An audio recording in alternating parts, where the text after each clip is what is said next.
What's up, everybody? It's Clark here for the BOS Sports Blogcast. Reeling after the Braves lost tonight. Blowout 8-3 to the Arizona Diamondbacks. Coming to you after a bit of break as well for my last episode, the 2025 NBA Mock Draft. If you did not catch it, be sure to restream it. Been a busy season. It's a busy time of the year for saxophone. Certainly very busy in the fall and the spring. Not much time for a BOS Sports Blogcast. And fortunately, the Braves are now 3-10. Have only won 3 games of the last 10. 3-7 their last 10 games. They're 27-32. 5 games under 500. Things are not going good for the Braves. They're 10.5 games now back of the New York Mets. Division leading, most hated team of Braves rivals. I'd say even more so than the Phillies. But moving on. Much as it would be amazing for Atlanta Braves to make a giant trade to fix this team, or a giant great upgrade at the manager position, such as a halfway, you can't even call that halfway, firing the third baseman coach. They don't do anything except send the runners.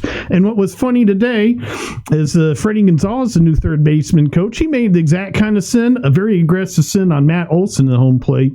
The same kind of sin that Tui would have sent. So, I don't know. So, as much as these things would be great, trade to fix the Braves or a giant upgrade at the manager position, these ideas are not very realistic, unfortunately. As the team stands with their prospect talent, and after aforementioned Tui was fired, causing many less problems than Brian Snitker has this season. Those few running blunders, are dropped in the bucket compared to what Snitker has done. But we're seeing this Atlanta Braves team appear to be giving Brian Snitker a farewell tour. I'm a little bit torn. I'm on both sides of the issue. He is, of course, the second manager in Atlanta Braves history to win the World Series, along with Brian Snitker. Those being the only 2 World Series the Braves have won in Atlanta. And so he definitely deserved a victory tour, although that maybe should have been last year. And so how can the Braves turn things around from here? They're 5 games under 500. And what they'll need, the 2 keys for the Braves to turn things around still in the season, looking very dubious. But still, these would be the 2 things that they would have to do. And that is, they would have to have, between now and the trade deadline, a decent record over 500, enough for the front office to believe in this team, such as the Braves did in 2021 after Ronald Acuna Jr. went down. They had a little bit of a rally there in that July 21, but overall, even before that, and Ronald Acuna Jr. was, of course, a big part of that story of the 2021 Braves hanging in there till the trade deadline when Alex Anthopoulos got some trade acquisitions. And the second key for the Braves to potentially try to do that again is for the Braves to have a very bolsterous draft, as their current prospects are, you're going to have to part with some very nice pieces to get anything done as far as the Braves' current prospect list stands. I think Cam Caminiti could potentially be one of the best pitchers in the game one day, certainly with his physical attributes and already having a nice mix of pitches there at 18 years old. So for me, he's in a very short list of do not trade, and that would be Cam Caminiti, Ronald Acuna Jr., and Spencer Schwellenbach. That would be my do not trade list for Atlanta Braves. If things go the other way and they're not doing so hot at the deadline, any of those players, not named those 3, should be available for the right move. Although can't quite think of a correct move off the top of my head for much of her position player talent. Sean Murphy proposed online. Sean Murphy to the Mets for Fran Alvarez and Luis Angel Acuna. It's a fairly dubious situation. The Mets would certainly be winning that trade at face value, with Sean Murphy having more advanced tools in the major league level. But at the same time, what we've seen with Sean Murphy, he's not been very durable in his Braves tenure. And it's looking like Drake Baldwin is going to be taking over at the starting catcher position. So that begs the question, how much value does Sean Murphy actually have in trade value? And don't really want to trade him to a rivaling team, especially not our most hated Mets. Although it'd be great to get Luis Angel Acuna back. And it'd be interesting to see. He's only 23 now, certainly having a tough season this year, although he's certainly shown off his quickness and range ability there, fielding the ball at second base. But as far as attributes, we'd have to fit him at shortstop, where he did play the majority of his time in the minor leagues there in the Mets organization. But we'd be looking for his arm strength to improve. You have to have a very strong arm, throwing all the way, of course, from shortstop, as opposed to second base, a little bit further away, throwing the baseball. So that's key defense attribute. But as we saw with Dansby Swanson, anything can kind of happen with young shortstop. So it'd be an interesting move to me to reunite Luis Angel Acuna Jr. with the Braves. Maybe they could figure out a more palatable trade package than Murphy. I think an ideal fit for Sean Murphy would be trading him to a team maybe like the Rays and getting back a long-term reliever piece. Garrett Clevenger for Sean Murphy. That'd be something. Anyways, if they can accomplish those two aforementioned things, we got a little bit sidetracked here. We're talking about how the Braves can turn things back around and not trade away pieces. Ideally, want to use prospect talent to add to this team to go on a World Series run. Looking, of course, aforementioned, very dubious. The Braves having one of the worst records in the National League. But that's what they'd be looking to do. And, of course, catchers do get hurt. So having that tandem of Drake Baldwin and Sean Murphy would be very valuable for a Braves playoff run. So, two keys aforementioned. Braves, they need to go not quite a hot streak, but playing fairly significantly over 500 between now and the deadline. Get higher in the standings. It's already starting to count now, being June. And after having a bolsterous 2025 draft, as I do not want to part with Cam Caminiti, I believe he would be needed to get any kind of major trade done for the Braves. Other prospects, Jose Perdomo, he's certainly, although he's struggling a little bit this year in the minor leagues, he's 18. They're prioritizing his physical growth as well as learning defensive position of shortstop. I would not be worried about neither Jose Perdomo's or Cam Caminiti's current minor league stats. Luis Guanipa is another interesting prospect. But as we're going to dive into later in this episode, as I make a comparison of the Rockies, they certainly have a very interesting shortstop in Ezequiel Tovar. And of course, they trade away Nolan Arenado 4 years, a little over 4 years ago. Of course, they did that in the offseason. Different scenarios. Nolan Arenado, of course, is on a relatively recently signed extension there for the Rockies. Similar situation as Jose Perdomo. We're going to examine that trade here later in this episode and draw a bit of comparisons here to current situations of how the Braves could potentially swing Ezequiel Tovar trade. And I don't see that as even being feasible without touching a player such as Cam Caminiti, as the Cardinals gave up 5 prospects for Nolan Arenado, including $50 million, and including very nice position player prospect. We'll get into that in just a little bit. So the Braves right now are currently 12-19 versus teams over 500. The Diamondbacks, I believe, might be at 500 now after this. And the next 9 games are versus good teams. Of course, we won the series in Arizona versus the Diamondbacks. Things are a little bit different now for the Braves as the season drags on. And, of course, there have been recent struggles. Following the Diamondbacks, the Braves faced the Giants the first time this season, who have been fairly stalwart in this season. They were coming into last night before last night's walk-off loss to the lost to the Padres in extra innings. No walk-off involved. They were 33-27. And despite a recent cold spell, although listening to their broadcasts last night, they state that the Giants' at-bats are tough to watch, painful to watch. They used one of those terms. And then after the Giants, the Braves faced the Brewers, who were coming into last night 33-28 on a heater, being below 500 earlier this season. As well, Other news, recent news, of course, last week, AJ Smith-Shawver, unfortunate news going down to the torn UCL. Want to wish him the best, thinking of him, hope he has a full recovery, and update and post on X as soon as the Braves announce which kind of UCL surgery he'll have. It can either be the UCL brace surgery. He is seeing Dr. Keith Meister in the DFW area, who did Spencer Schwellenbach's UCL brace procedure. I believe he did DeGrom, Rasmussen, and Otani got one, I believe, from... I know Garrett Cole got one from a guy in California. I can't remember his name. But Keith Meister, same guy. Dr. Keith Meister, same guy as Spencer Strider with the UCL brace. Hopefully he can get that, as recovery time is about a year, as we saw with Strider. As opposed to Tommy John, we probably would not see AJ Smith-Shawver back for the Braves until 2027 would be the reality of that. So in this episode, I'm going to be previewing the pitchers for this upcoming Braves Diamondback series. Going to skip through my long Zach Gallen notes I made last night. This episode was supposed to air for today, but got a little bit busy. Aforementioned busy season for saxophone.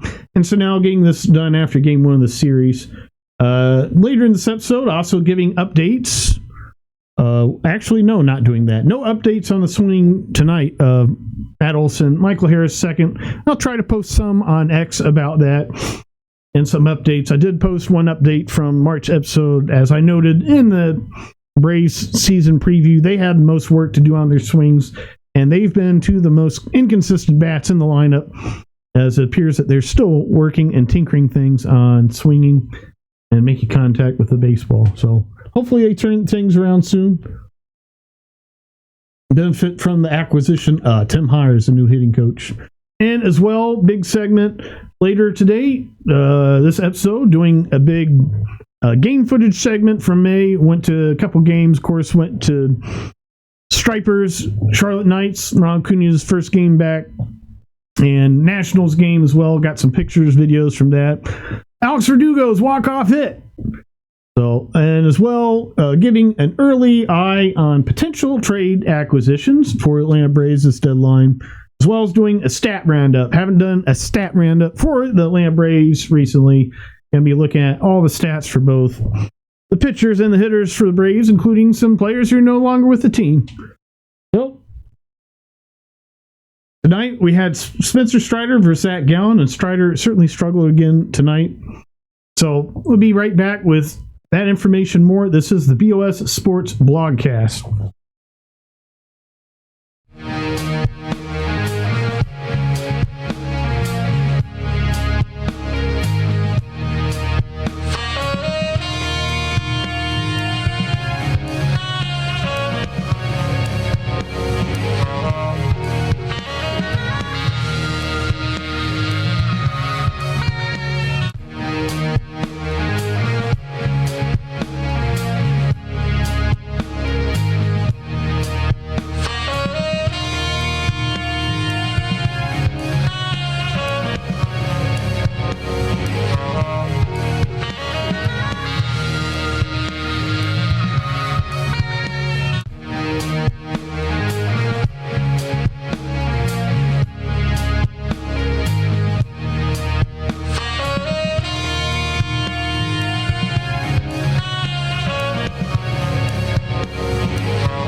So Spencer Strider tonight, he did not make it fit 5 innings once since his return from the hamstrings injury.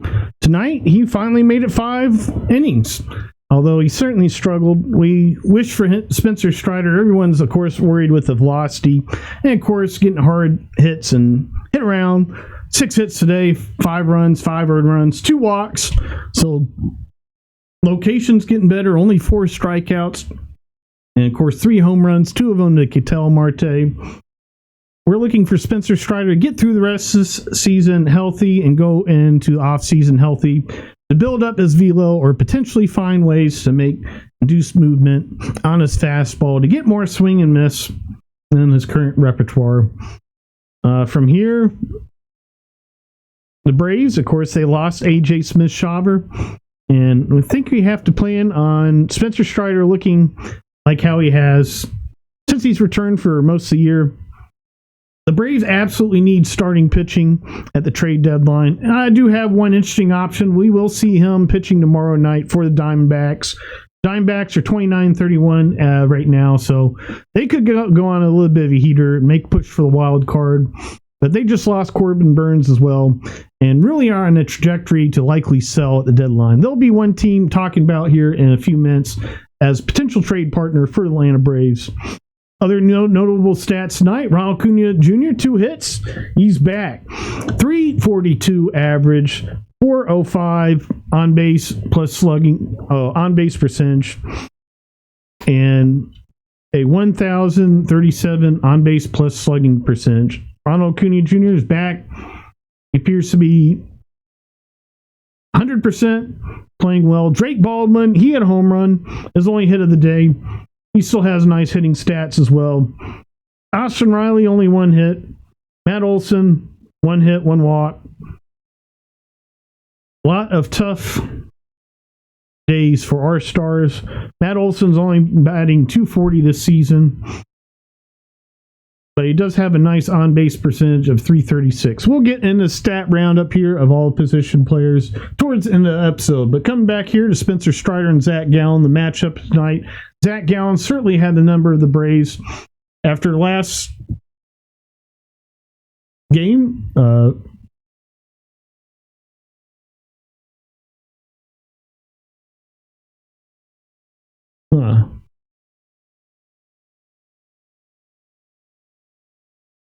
the Braves certainly had a lot more success versus Zach Gallen in his last game. Looks like I thought I had his last game stats.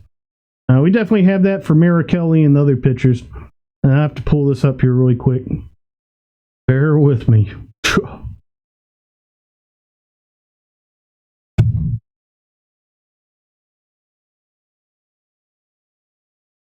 So versus Atlanta last time on the 25th, Zach Gallen pitched 5 innings, 4 hits, 3 earned runs, 2 walks, 6 Ks.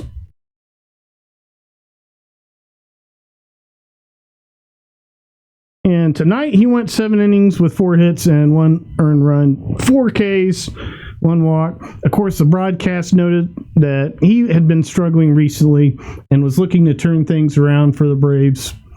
As well, for Spencer Strider, his last outing versus the Phillies, 4.2 innings pitched, 1 hit, 1 earned run. He's taken out after allowing walks to Bryson Stott and Trey Turner,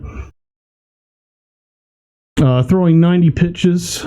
I've been critical of Brian Snitker for many things, but getting Strider out of there, 90 pitches last game versus the Phillies, I like that. So, as Strider gets further distance from his UCL brace surgery, aforementioned a few moments ago, we're looking for his velocity to eventually uptick. We do not want him to be necessarily working on that this season. Just 1 year removed for surgery. Want him to get more distance from the surgery, ideally going into the off season, where he can work on his fastball, induced movement, whatever he has to do, add velocity, induced movement, to become a wipeout, strikeout pitcher again like he wants to be, and we all want him to be. Other notable names, aforementioned round baseball, who had the UCL brace surgery, Drew Rasmussen, Jacob deGrom, they're both pitching strong, and there's even been rumors last couple days of Jacob deGrom on the radar. He would certainly be a dream trade target for the Atlanta Braves, and would certainly be very costly for them to acquire. Although he is contracted and he's getting up there in his late 30s, contracted for 2026, 2027 for a combined $75 million, as well for the club option for 2028. Him and Chris Sale would be an absolutely formidable duo at the top of the rotation. Late 2000s GOAT duo, Chris Sale and Jacob deGrom. If someone told you 2019 that those two would be on the same team, how would it make you feel? Of course, aforementioned, as I visited early in this podcast, Braves will have to make a big turnaround for him to even consider something like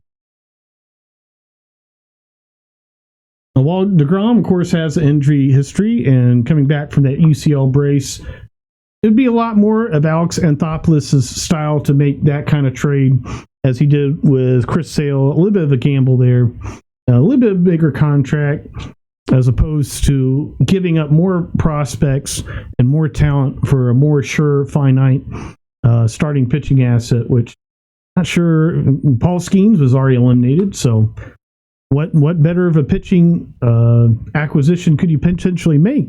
And then as well in the offseason, there's a free agent class headlined by Zach Gallen, Dylan Cease.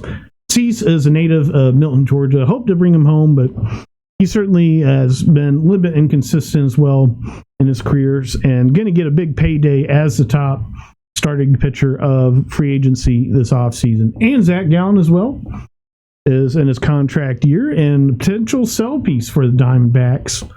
It'll be interesting to see what they do. They have Gallen, Suarez, Merrill Kelly, all on expiring contracts, and with a losing record right now, 3 teams ahead of them in the NL West, it makes a lot of sense to me for the Diamondbacks to make some moves and retool at this trade deadline, as we're going to explore here in just a little bit. So, as we saw today, Zach Gallen commanded his pitches, and he was highly effective versus the Braves lineup. And this solves answer to the equation as we find his spin rates and other metrics, his velocity for Zach Gallen have all been similar to last season, and of course having much less success. So we saw today he executed his pitches and he had a great performance, so that will be the key for Zach Gallen going forward. So tomorrow night, 7:15 Truist Park, or I guess later today, we're now it's now June. It's going to be June 4th when this episode's airing in a little bit. So Chris Sale versus Merrill Kelly tomorrow, June 4th, 7:15 Truist Park. Braves have 2 more home games before they go on the road to the Giants, San Francisco, and Milwaukee Brewers. Chris Sale versus Merrill Kelly. Just like Gallen, Merrill Kelly is in his final contract year with the Diamondbacks and will be one of the top names in free agency this offseason. Aforementioned Suarez, another piece, all coming with their contracts due this offseason. It'll be interesting what the Diamondbacks do. For Suarez, noted by the broadcast, looking like he had some grimaces in the game.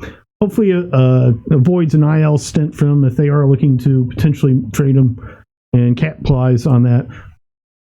You'll certainly command a very large contract, being a very stalwart bat.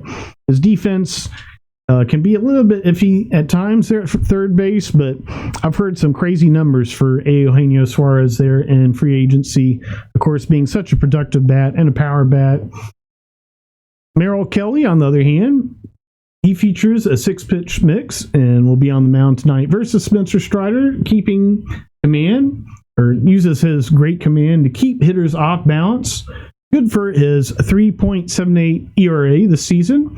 Fastball, changeup, cutter, slider, curve, sinker, fastball, changeup, cutter, sinker, curve, and slider. His cutter is fairly above average and certainly his crown pitch, at least of this season, with 12.4 inches of induced downward vertical break, which is 4 inches above league average, which is good for opponent batting average this season off of Merrill Kelly of 0.95 on his cutter. Braves have notoriously struggled hitting 12-6 movement, 12-6 break, 12-6 movement if we want to be proper and include the off-speed pitch as well as a cut fastball, both having downward motion depending on who's throwing it. And so hopefully Merrill Kelly is a guy that the Braves can look to turn this around on.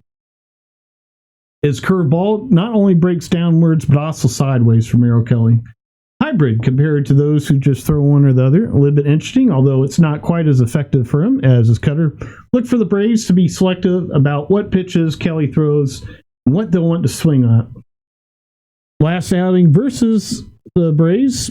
Kelly gave up 4 hits, 2 runs, and walked. Did not get the decision, and the Braves 8-7 come from behind victory, which Grant Holmes struggled that day with 6 earned runs, and of course he's going Thursday, so we'll need Grant Holmes to turn things around here versus the Diamondbacks. And for Chris Sale on the other side of the mound tomorrow night, he was nearly the pitcher of the month of May if it were not for Robbie Ray's 7-inning gem versus the Marlins. It robbed him of those honors. Of course, we saw Ketel Marte go off versus our right-hander Spencer Strider. We're hoping that the lefty and Cy Young Award winner from last year will put the stop to the bleeding for the Braves and get us a win tomorrow and get us 4 games under 500. Ugh.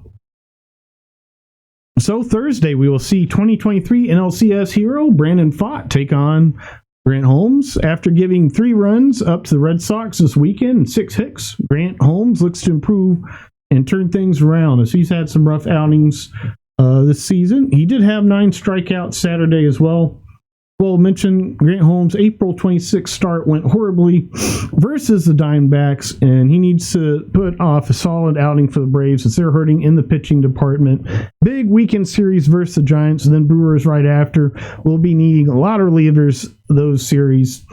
All the relievers that we have, that not too many.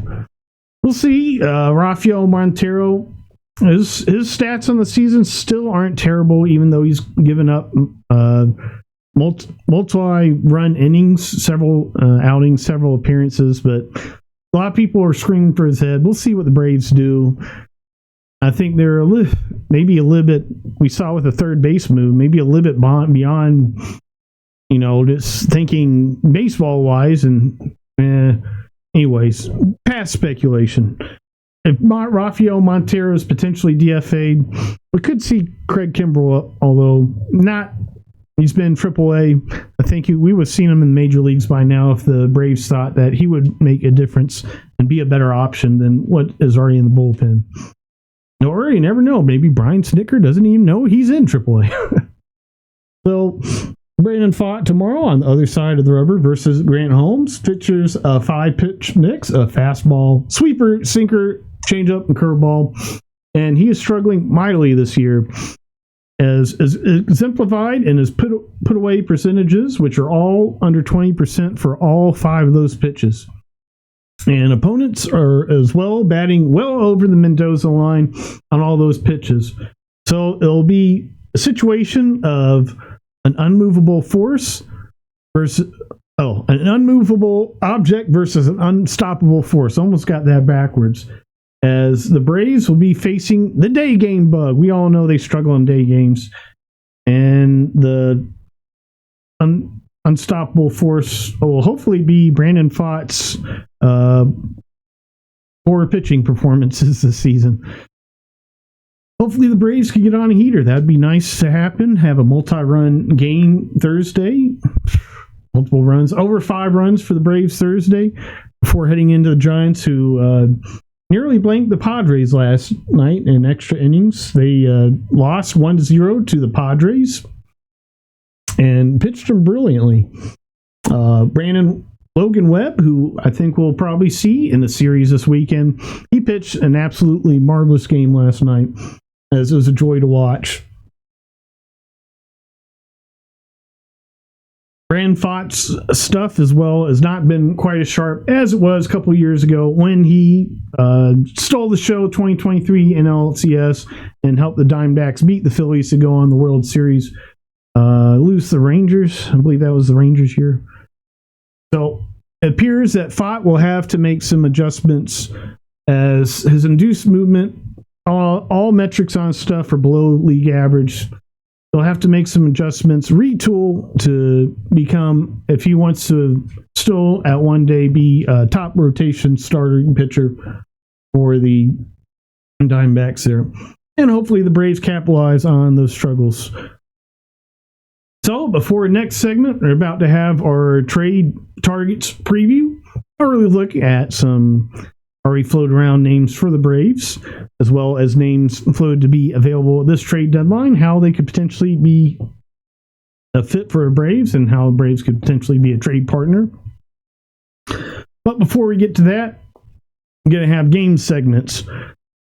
So, aforementioned, May 15th, Stripers, Charlotte Knights, and May 12th, Nationals, Braves. So, here we go. I'm going to load this.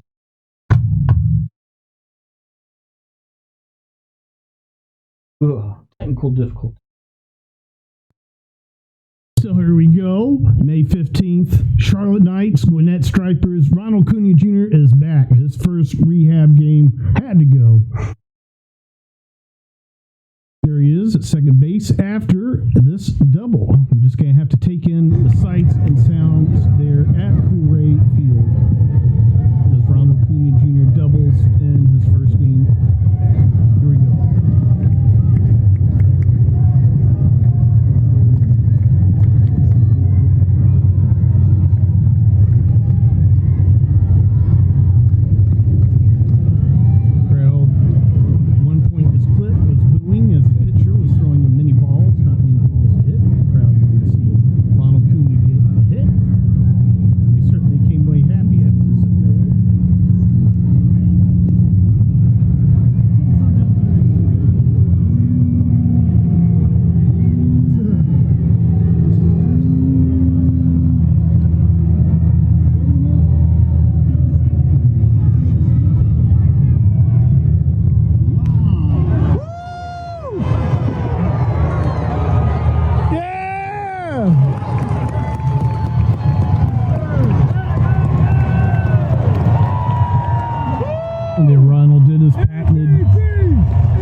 Celebration. I was amped up, chanting MVP. Did not have many chances to do that in 2024. Of course, he went in 23. $2 beer, $2 hot night there at Coolray Field. Long lines of concessions, but they were $2. So here's another Ronald Cunha at bat. Nice day there at Coolray Field. I live on the east side of town. It still took me about an hour to get there with traffic. Not very close.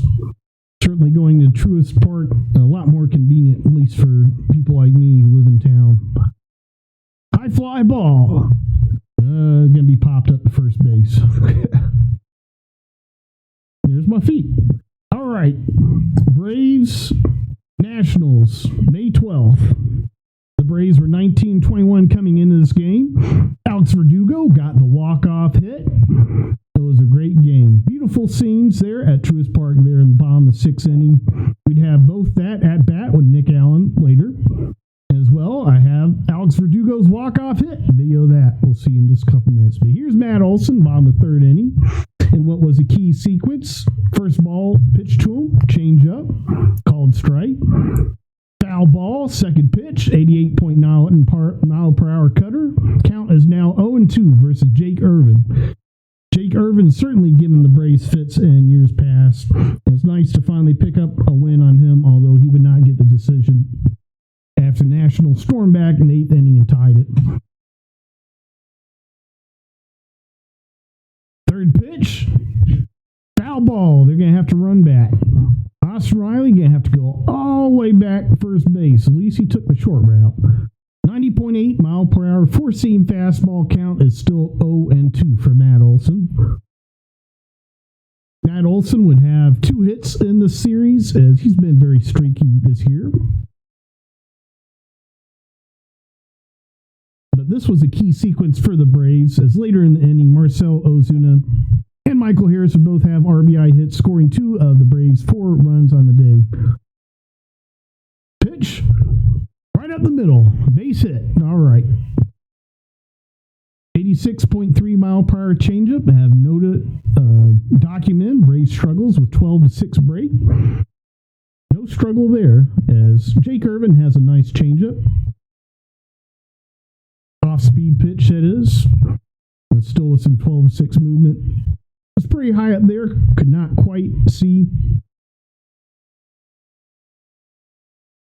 if that was one of Jake Irvin's better pitches. So here, all the way in right field, bottom 6th inning, Nick Allen at bat versus Jake Irvin.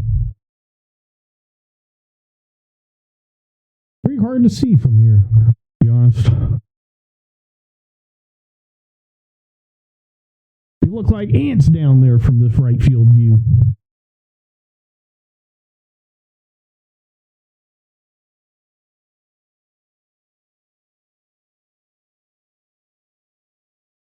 Foul ball, 90.9 power per hour sinker. Count is now 2-2 for Nick Allen. Nick Allen would have an 8-pitch at bat, very productive. Always like to see Jake Irvin's pitch count go up whenever he faces the Braves. He made it all the way 6 innings. This is Jake Irvin still pitching. Very solid pitcher there for the Nationals. Certainly gives the Braves fits, and he will for many years to come. Unless the Braves can get the better of him. And here, ground ball. Jake Irvin, the first baseman. Nick Allen's out. All right, here it is. The moment of the game. Alex Verdugo walk-off hit. Alex Verdugo, he had a nice series versus the Nationals. He had 4 hits over those 4 games, fairly productive. And, of course, here with the game-winning RBI hit. He was hitting 252 at the time, or 250, excuse me, was Alex Verdugo's average on May 12th. Here he is with 1 ball, 1 strike. On Andrew Chafin, who's got a 4 ERA this year. Certainly was an interesting option. I advocated at times for the Braves. He's certainly not doing as well as others, such as Tommy Naily. I'd hope the pros in the front office pick up talent like that. Here comes the pitch. Swinging strike, 80.2 mile per hour on a slider. Count is 1-2 now. Chafin, he threw Alex Verdugo 7 straight sliders until he finally threw him a sinker. Pitch, ball in the dirt, 2-2, 81.1 mile per hour slider. That's 7 sliders he'd throw to Verdugo before he threw his 8th pitch, a sinker, and the walk-off hit. Here comes the pitch.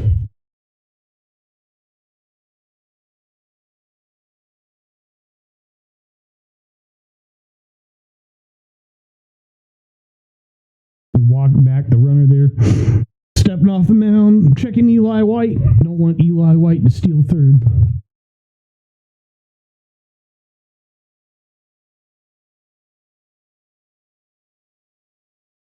Here comes the pitch. Fouled, 81.7 mile per hour slider. Count remains 2-2. Eli White, he reached base on a single earlier that inning and was advanced on Nick Allen ground out. The Nationals had a different pitcher to start the inning and switched to Andrew Chafin for Alex Verdugo here in this clutch situation. Pitch number 6, ball in the dirt, 82.1 mile per hour slider. Count 3-2.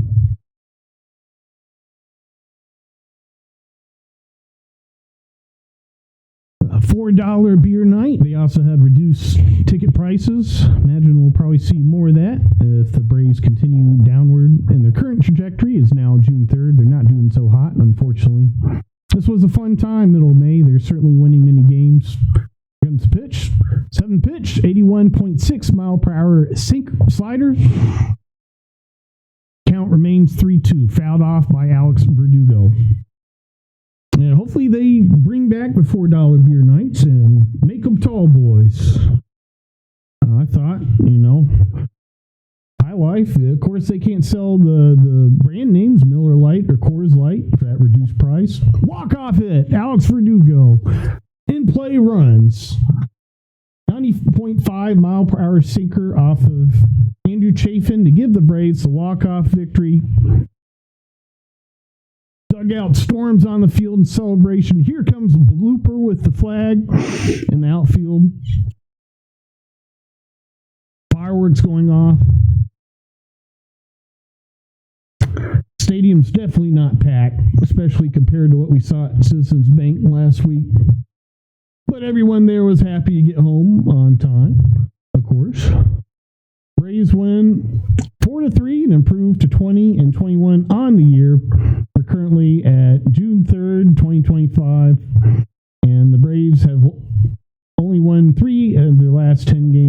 Big Seven, and are currently standing at 27-32. 5 games under 500, although it feels like more. 10.5 games back of the first place Mets. And it's just been a very tough season, but this was a great game to go to. I certainly enjoyed it.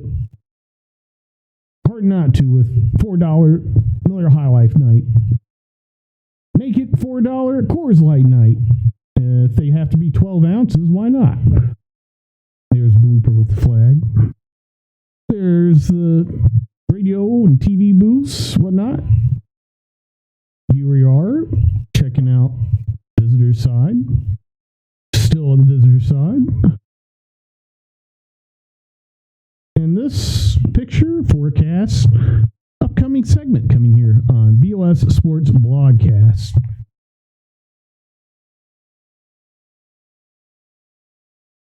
All right. There we go. So, early trade targets for the Atlanta Braves. 2 of the top names already mentioned in trade rumors so far this season, 2025 from Major League Baseball, are Jarren Duran of the Red Sox and Jacob deGrom of the Texas Rangers. deGrom, as mentioned before that segment, about 15 minutes ago in this episode, he is under control for 3 more years, including next 2 seasons, guaranteed for $75 million. And then third year is a club option. So he will certainly be one of the most pricey options if he is even dealt at the trade deadline. And as far as the Braves putting together a package for him, not going to happen without giving up some kind of position player talent already at the major league level. At that point, with what the Braves have right now in prospects, to get Jacob deGrom, you're looking at trading someone on the position player list that is better than Sean Murphy, because Sean Murphy plus your prospects is not going to give you Jacob deGrom. Plus, they already have Jonah Heim there at catcher in the Rangers. They don't quite need a catcher. So you'd be looking at giving up an outfielder. And who do we have in the outfielder who's good and available to trade, or who's good? No one we want to trade. We don't want to trade Michael Harris. He's very good defensively. We don't want to trade Ronald Acuna Jr. I would not do a Michael Harris for Jacob deGrom just because we do not have anyone to replace him there in center field. Eli White, certainly fairly decent, but he's not the defensive stalwart player that Michael Harris is, and we certainly need that with our contact-oriented pitching. So Jarren Duran there for the Red Sox. Similar situation. We would probably have to give up a major league reliever, as that's what the Red Sox need. They need pitching right now, going into what might be a playoff run for them, as their season is starting to turn things around. Yet it's still rumored that they might be looking to shop Jarren Duran to retool the roster better. Ideally for them, they would trade Yoshida, but he's injured currently and in a large contract, while Jalen Duran, he has a few years left arbitration.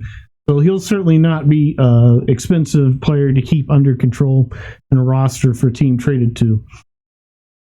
Looking back at this Diamondbacks team, who we're now in a series with, they are aforementioned 2 games under 500, 29-31, and unless they go on a major hot streak and usurp the Giants or Padres in the NL West, I think they have to look at selling off their expiring contracts, as they have some interesting pieces. Of course, Zach Gallen, who would probably be one of the top pitching names on the market if they were to make him available, and they could re-sign him in the offseason as well. It's certainly a possibility.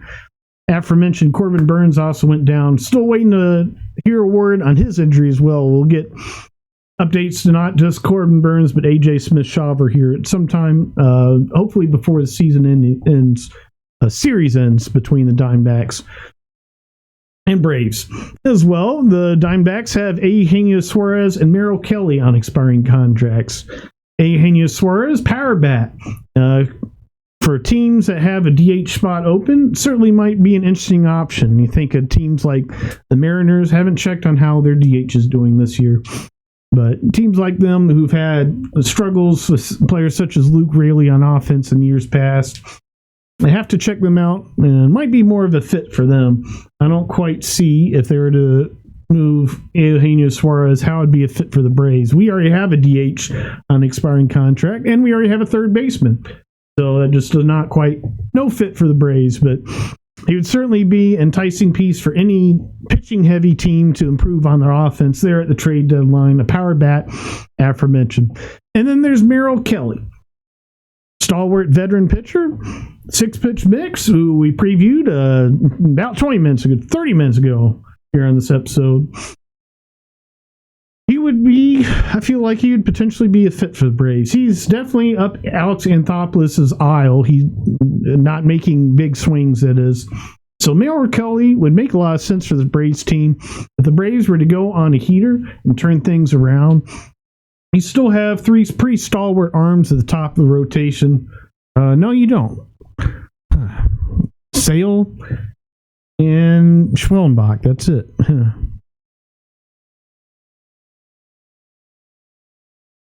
Well, if the Braves could acquire an ace, then Merrill Kelly would certainly make sense.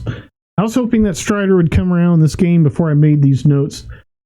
If the Braves had 3 top-end starters that could get them through the playoffs, then Merrill Kelly would make a lot of sense, and he still might, depending on what they want to do with Grant Holmes. If Grant Holmes continues to struggle, you definitely don't want to move him back in the bullpen at some point, with plans to move him back in the starting rotation, was as we saw that ruined Ray Kerr last year.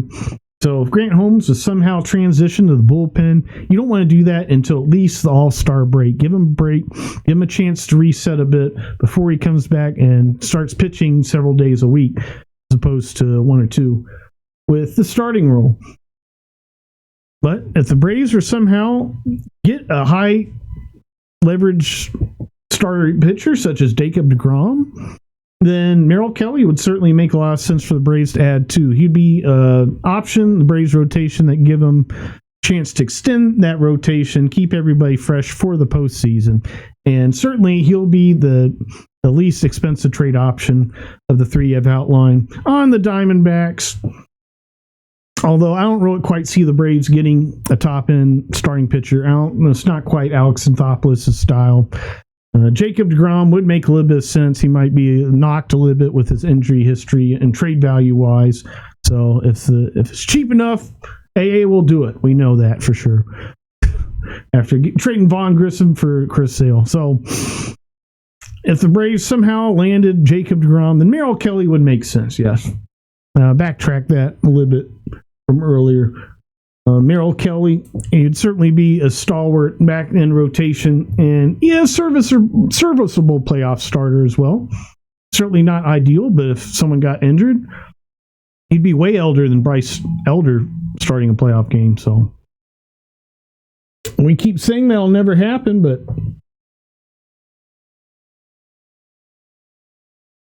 that would be a very interesting option for the Braves. They could if they picked up 2 starting pitchers and moved Grant Holmes to the bullpen, things could maybe work. But they, of course, would have to go on a very hot run here. Aforementioned, my 2 keys outline the top of this episode for the Braves to add to this team and not sell at the deadline, as they're potentially looking at sellers right now, as they needed to have a decent record above 500, make the front office believe in this team to make acquisitions, and crap, I forgot my own note. And have a very good draft class, as what we have now in position player talent, almost non-existent. We have, of course, Jose Perdomo, Luis Guanipa, David McCabe. He's had a tough season there down the minors after looking like he was potentially going to be up and coming there in spring training. He's been having a little bit of a rough go at late in this year, so not looking at him. We still haven't gotten a word on what's going on with Nacho Alvarez. We haven't seen him yet in AAA. No updates on his injuries or anything like that, so pretty much have to count him off as a possibility. But back to the Diamondbacks team. As mentioned, no feasible way for them to contend in the NL West for the coming years if this is their team. And of course, they just lost Corbin Burns as well. They don't have a ton of position player talent on the way. Jordan Lawler might be a bust. He's second big league stint and still struggling as well. Adrian Del Castillo, as great as his minor league numbers are, he won't solve the Diamondbacks' problems this season. But if they go on a hot streak and go above 500 and other teams, Padres, Giants, think it's highly unlikely that happens, but baseball, anything can happen, right? So as I outlined in my February season preview blogcast, the D-backs are as well fairly thin in that bullpen, so they're not quite geared for a playoff run this season. I think it would make a lot of sense, especially after you saw how much the Padres got or gave up for Tanner Scott last deadline, for them to trade some of their expiring contracts, Zach Gallen, Merrill Kelly, Eugenio Suarez. While I don't see any of those players being a fit for the Braves as rosters stand, if the Braves were to somehow acquire an ace, and I would not put Zach Gallen as someone that I would necessarily want as a top 3 starter in this Braves rotation, already having Spencer Schwellenbach and Chris Sale. Now, I don't like how Zach Gallen would fit as far as an acquisition. And, of course, he'd be a rental only under 1 year control for the Braves. And I guess it'd have to depend on the trade costs, or I could completely say no. And other scenarios of Braves turning around the season. But more see Merrill Kelly as a potential fit for Atlanta Braves if they were to acquire a high-leverage starting pitcher. Top end of the rotation starting pitcher. Aforementioned Jacob deGrom is the top name pitching already floated around in trade rumors so far. He's potentially available and the Braves can turn things back around. He'd be a top name for the Braves to search at. Although the Braves have had nice pitching stats this season. As noted in the broadcast today, not the biggest problem for the Braves. So, other pieces for the Diamondbacks: Corbin Carroll, Ketel Marte, they're all contracted through the end of the decade, as well as Geraldo Perdomo. I think that the Diamondbacks at least are going to keep those 3, as it makes no sense when you have other pieces such as Gallen, Kelly, and Eugenio Suarez that you can get a fairly nice haul for prospect-wise. You never know. Seeing crazy things happen in sports. We just saw Luka Doncic traded from the Mavericks a couple months ago. Might be NBA, but Juan Soto was traded twice, although those were more anticipated. Corbin Carroll, Ketel Marte, or Geraldo Perdomo trade would be highly unlikely, but it would certainly make things interesting in baseball news if that were to happen, and they would absolutely get a haul. As well, Carroll, he struggled, as we all know, in 2024. So it'll be a bit of a gamble for a team taking him on.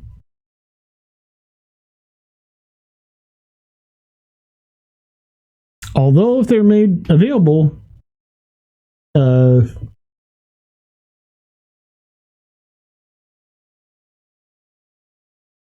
would be very interesting. So, aforementioned, what are the Braves trade chips? What are their enticing prospects? Could they make right now for a Jacob deGrom trade? Right now, you're looking at Cam Caminiti, gone. Jose Perdomo, gone. I mean, pretty much all of our top guys, and you probably have to include somebody position player-wise as well to get that deal done. Luis Guanipa, he'd be a Ranger if we were to trade for Jacob deGrom. And I don't think those 3, even with some more prospects added, does it. I think that they are looking for a finite piece to add back.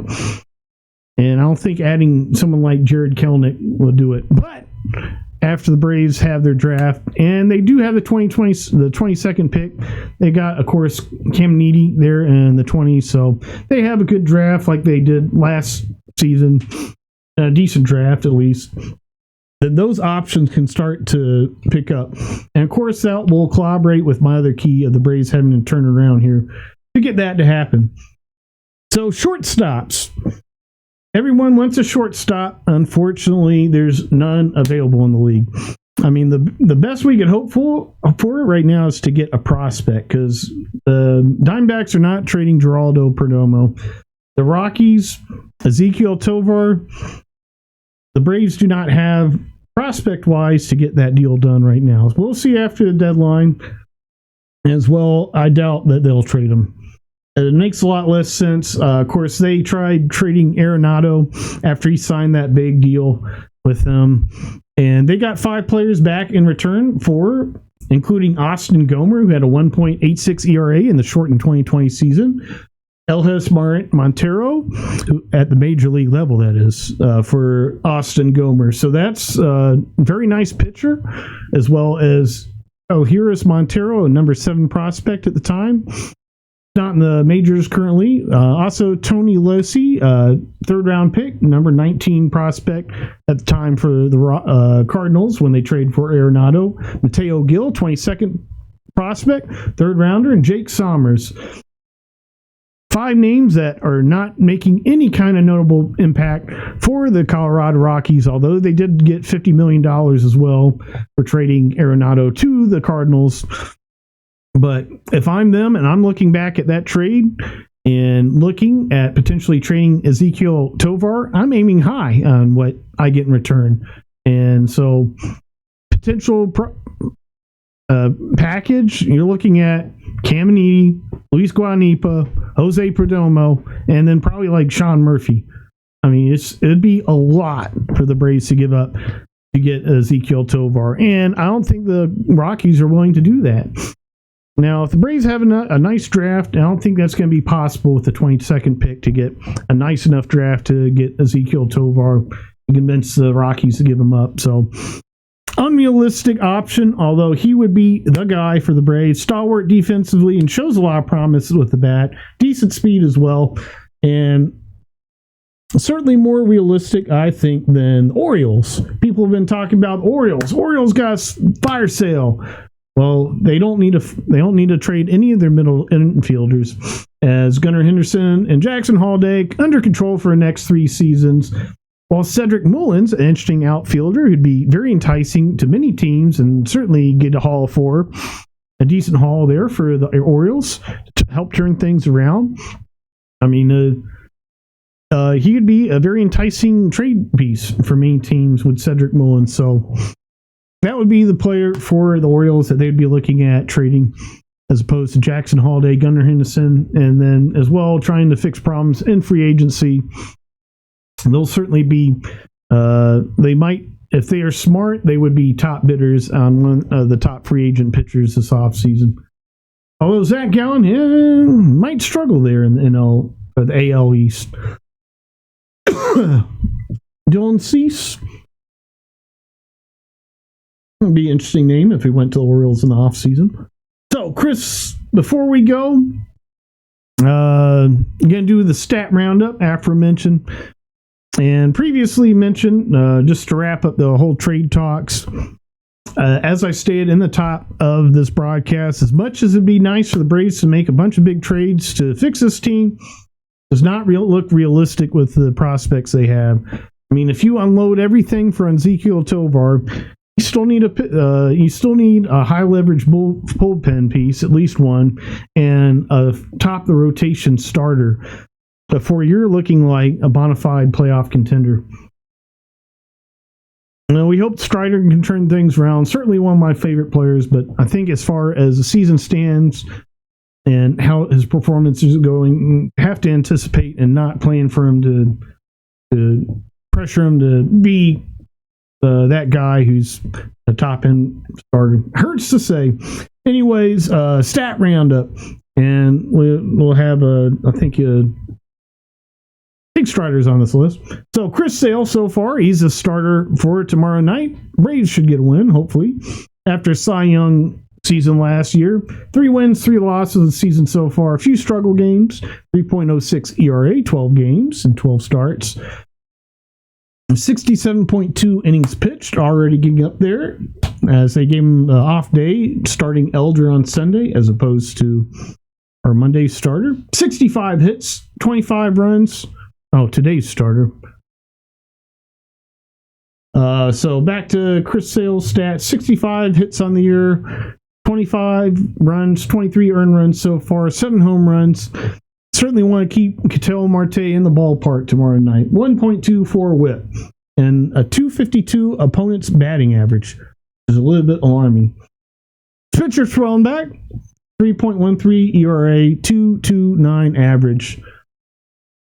So our top two guys, the rotation, they're doing good so far this year, and not put too much weight in the regular season stats and how they'll translate into the postseason. But the way I'm looking at, the Braves need a top end of the rotation starter to potentially compete in the playoffs if they somehow pull a magical swing and turn around here in June and get the front office moving to making a trade. Grant Holmes, 3.37 ERA as he gave up the 3 runs Saturday. He's had some very tough games as well.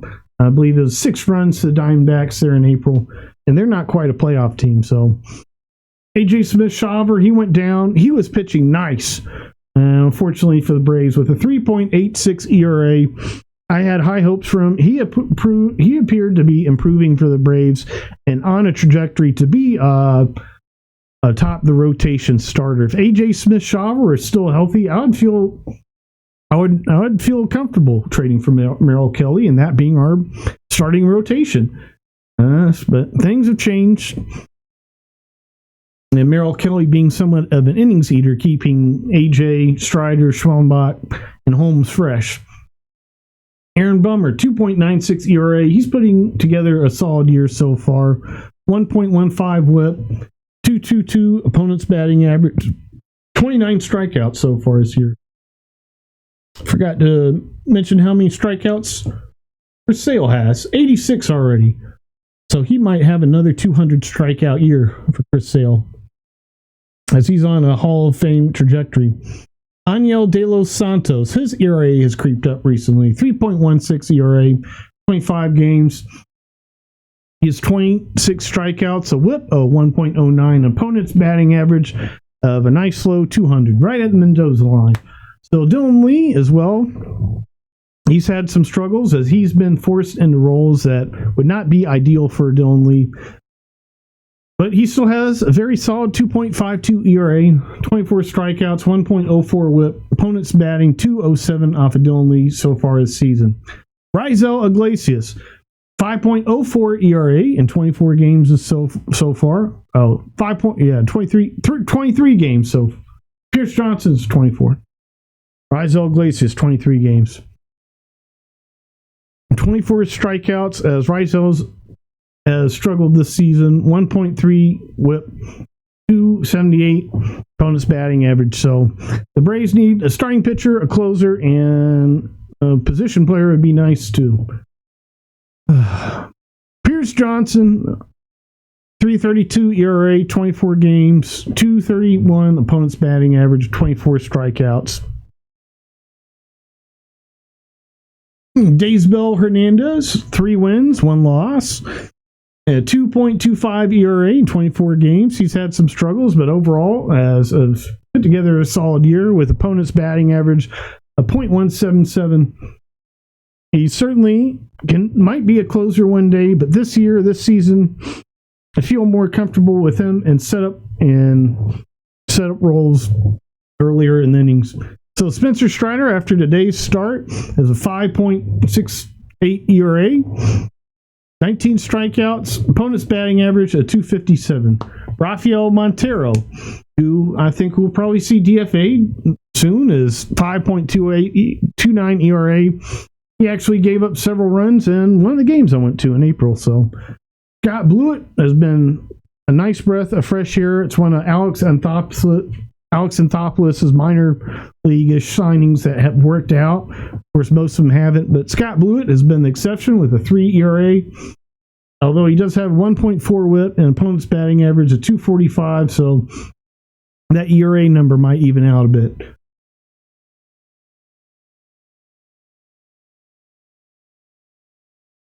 Other names the Braves have been through this season: Jose Suarez, Jesse Chavez, Zach Thompson, Michael Peterson, Davis Daniel, Dylan Dodd, Reynaldo Lopez. Hector Neris was on the team. Nathan Wiles with his 27 ERA. I believe he is also in that April game. The Braves, as they said on the broadcast, they've had some fairly decent pitching, or fairly nice pitching overall, especially compared to the rest of the league. It's going in the playoffs. You want to have 3 top the rotation starters going at, and certainly a closer. So those would be the pieces that I would add to the Braves at the trade deadline, if possible. Unlikely. So Matt Olson, getting the position players, rounding up their stat. Matt Olson's batting .240 with .336 above league average on base percentage, a .457 slugging percentage, good for a .793 OPS. As well, he has 12 home runs, 31 RBIs. Right here around the 60-game mark, about a third of the way in the season. We'll likely see Matt Olson back up to another 90-ish RBI season. And just to do the Matt Olson, Freddie Freeman thing, we should. Matt Olson, when he came here, he said he was here to drive runs. And, of course, we wouldn't. He's a very great player, all-star caliber player. He's certainly not Freddie Freeman, who's a generational hitter, generational bat-to-ball skill talent as Freddie Freeman. And we just, the organization counting on Matt Olson to replace him and not constructing the rest of the roster to fix those holes if Freddie Freeman leaving. That's not a Matt Olson problem. That's a Braves front office problem. So I think Matt Olson's a very good first baseman and certainly would not be someone I'd be interested in trading unless it was for the right deal for the Braves. So moving on. Marcell Ozuna's stats so far this season. He's hitting .278, .420 on base percentage. After it was mentioned that he's been dealing with a hip injury since April 12th. .420, well above league average on base percentage. .464 slugging percentage. .884. Austin Riley, 10 home runs so far this year, 33 RBIs, third of the way in the season. Back to Marcell Ozuna, 25 RBIs, certainly light on the RBIs this season. He's struggled at times in situational hitting. Of course, we now have the injury thing that we're now hearing about, and so it'll be an interesting offseason for him. Of course, he's in a contract year as well. And they're talking like his injury will likely require surgery. So that'll be a whole interesting situation with Marcell Ozuna. Of course, we saw AJ Minter have hip surgery this offseason and hasn't looked the same for the Mets in returning from that. So Austin Riley, moving on, .275 average, .333 on base percentage, .442 slugging percentage, .775 on base percentage. Austin Riley, we were hoping young in his career, drawing comparisons to Troy Glaus for being a perennial 40-plus, 100-plus RBI guy, and that's just not what Austin Riley's turned out in being as well. The defense, there's defensive lapses as well.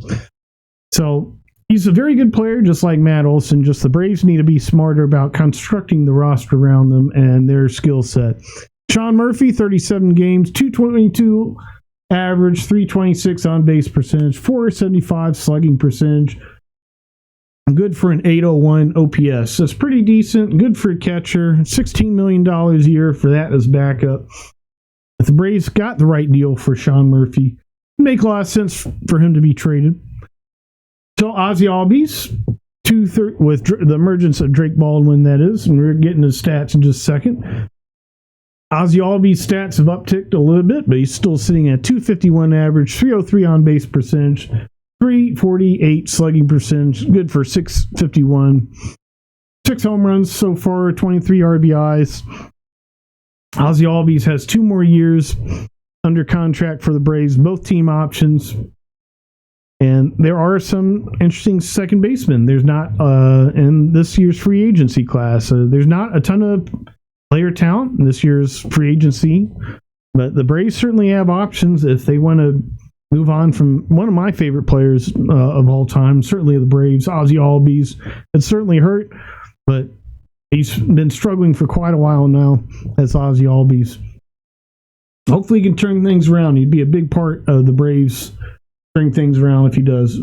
So Drake Baldwin, 37 games so far his rookie season. He should be a favorite currently for Rookie of the Year with his .318 average, .364 on-base percentage, .518 slugging percentage, throughout 2 runners and an inning in tonight's game versus the Diamondbacks, on a play at second base, as well as a throwback on a base runner with too much of a lead.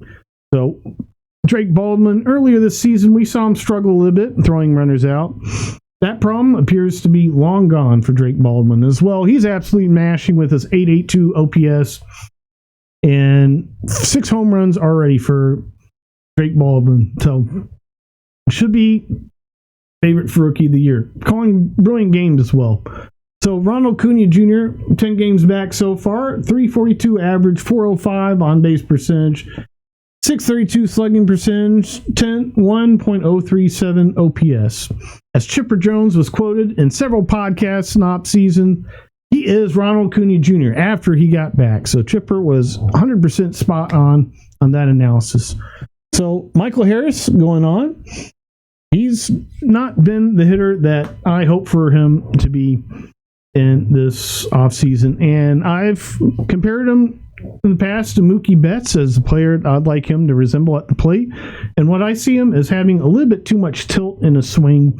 I've put out diagrams from MLB Gamecast Replay Center that they have, the free replay review, and that outline the swing pass of Michael Harris, and comparing it to Mookie Betts. Mookie Betts gets more of the barrel through the zone for longer, while Michael Harris feels like a flash.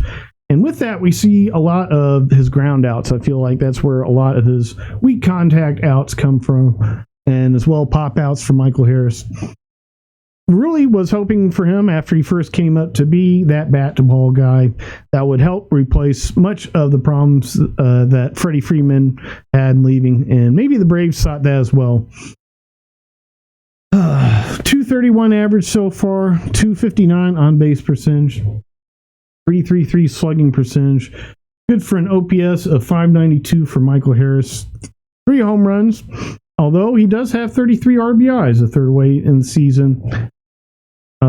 Has a chance to push over 90 this year, which would certainly be pretty decent from the center field position, and honestly quite impressive and mind-bending coming from OPS. I was reading Jared Kelenic for a minute. Michael Harris's OPS .592. So Jared Kelenic, he's in AAA. Mixed results down there. He would certainly be big if he could somehow find some magic and turn things around for this Braves organization. In majors, he's batting under Mendoza line, 167, .231 on base percentage, 300 slugging percentage, .531 OPS. Eli White, .244 average, .288 on base percentage, which is about 10% under league average, .389 slugging percentage, .677 OPS. He, of course, had that giant base running blunder that one game that potentially cost the Braves a game. So Nick Allen, he's taken over at shortstop. Orlando Arcia, long DFA'd. He's got a .233 average, a .309 on base percentage, .264 slugging percentage. Nick Allen's been stalwart on defense, but certainly leaves some to be desired. The Braves' offensive struggles, we all wish that we could have a shortstop. That would be a plus bat as well. Fortunately, Blue Jays as well, they're on an upswing. Second division AL East, looking like a wild card team. Max Scherzer, I believe, is coming back at some point. So Blue Jays are looking like a playoff team, and Bo Bichette will not be available.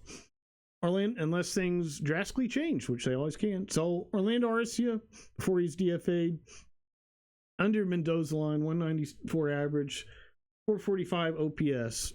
Brian De La Cruz, not sure where he is, if he's in AAA or DFA'd. I believe he's in AAA, 199, 191 average, 453 OPS. Stuart Fairchild, he's really fast, and this is why he's still on the roster with his 182 average. You know, he had some tough luck his first games. He might be picking things up a little bit. He does get a little bit of playing time with allowing them to build in rest for Ronald Acuna Jr. although Jurickson Profar, he's coming back around the turn of the month. 80 game mark. We're already over the 60 game mark here. So just a little over a dozen more games. Jurickson Profar is back. I'm sure the Braves envision him being that top order bat that would provide contact and replace some of the production that we lost with Freddie Freeman from that World Series championship team. So he had a 200 average, 250 OBP, and 450 OPS. So hopefully when he comes back, he can go on a heater, because ideally, with how good Ronald Acuna Jr. hits, it would just be lovely to have a leadoff hitter in front of him and always have a scoring threat when Ronald Acuna is in the box. So Eddie Rosario, he played 3 games, 4 at-bats, no hits, DFA'd. He got angry. He was angry. Chadwick Tromp, he was traded to the Orioles. And he had 6 at-bats for the Braves. Alex Verdugo, in 36 games, 252 average, 311 on-base percentage, 317 slugging percentage, 628. The Braves will have a tough decision between Eli White, Stuart Fairchild, and Alex Verdugo when Jurickson Profar comes back. So Luke Williams, 12 games, called up from AAA for infield depth after RCO was released. 154 average, 154 OBP, 231 slugging percentage, 385 OPS. So this has been a monstrous episode of the BOS Sports Blogcast. Be sure to check out BOS Sports Blogcast. I think it's episode 63, the NBA mock draft version 2025, the BOS Sports Blogcast. One update to it, and I put my comments on the episode on X, is Jeremiah Fears, I believe, from Oklahoma, declared for the draft late in April, and I somehow missed it in that mock draft. I adjusted those, did not change the plans for Atlanta Hawks. Atlanta Hawks need to trade up for either Noah Sengay or Austin Newell. It would be fine if they were to partner with the Nets with that and trade back to get one of the Nets' late first-round picks. Then they could get Maxime Reynaud. They'd get a center, stalwart power forward who can rotate in with Jalen Johnson, Zachary Riochet, 3-headed monster, and then use the biennial exception to sign Chris Paul for around what his contract was last season for the Spurs. You can get him for 2 years as well with the biennial exception. Use the mid-level exception to sign a player like Karis LeVert, D'Angelo Russell, some players who've already made some money in this league, potentially looking to play for a contender and have a role such as Karis LeVert did off the bench for the Hawks last year. He's certainly brilliant with it.